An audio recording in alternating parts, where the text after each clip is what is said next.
ఈ తరానికి ఒకే రాజశేఖర్ రెడ్డి, ఒకే కేవీపీ రామచంద్రరావు ఉంటారు, ఇంకా ప్రత్యామ్నాయం ఎవరు ఉండరు అని. నాకు తెలిసి కేవీపీ రామచంద్రరావు గారు ఊహించినరో ఊహించలేదో నాకు తెలియదు, కానీ చదువుకునే రోజుల్లోనే ఒక మిత్రుడి కోసం తన శక్తినంతా దారపోయాలని నిర్ణయం తీసుకోవడం అనేది ఒక గొప్ప నిర్ణయం.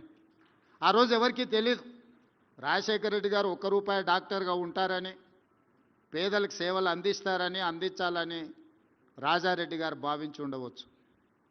వారితో పాటే చదువుకున్న కేవీపీ రామచంద్రరావు గారు కూడా జీవితంలో ఏదో ఒకటి కావాలనే డాక్టర్గా చేరుంటారు కదా. కానీ వారు రాజశేఖర రెడ్డి ఏదైనా అది నేనైనట్టుగానే భావించి ఆ రోజు నుంచి మొదటిసారి శాసనసభ్యుడిగా ఎన్నికైన వైఎస్ రాజశేఖర రెడ్డి గారు మొదటిసారి మంత్రిగా కూడా బాధ్యతలు చేపట్టిండ్రు.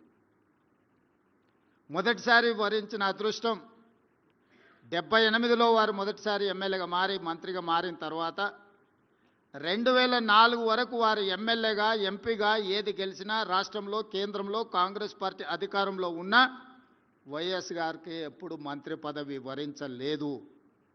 ఎన్నో కష్టాలను, ఒడిదుడుకులను సొంత పార్టీలో, సొంత ప్రభుత్వంలో ఎదుర్కొన్న ఆ కష్టాలలో కేవీపీ రామచంద్రరావు గారు వైఎస్ఆర్ గారిని వదిలిపోలే, తోడుగా నిటారుగా నిలబడ్డాడు. రాజశేఖర రెడ్డి గారి చాలా సమస్యల్ని తానే తీసుకొని జరిగిన తప్పిదాలకు తన ఖాతాలో రాసుకొని మంచి పనులు జరిగితే అది డాక్టర్ గారు చేసిండ్రు, మీకు సహాయం అందించిండ్రు అని చెబుతూ 2004 ముఖ్యమంత్రి అయిన తర్వాతనే వైఎస్ఆర్ గారికి డాక్టర్ కేవీపీ రామచంద్రరావు అనే అత్యంత సన్నిహిత మిత్రుడు ఉన్నాడని సమాజానికి అంతా తెలిసింది.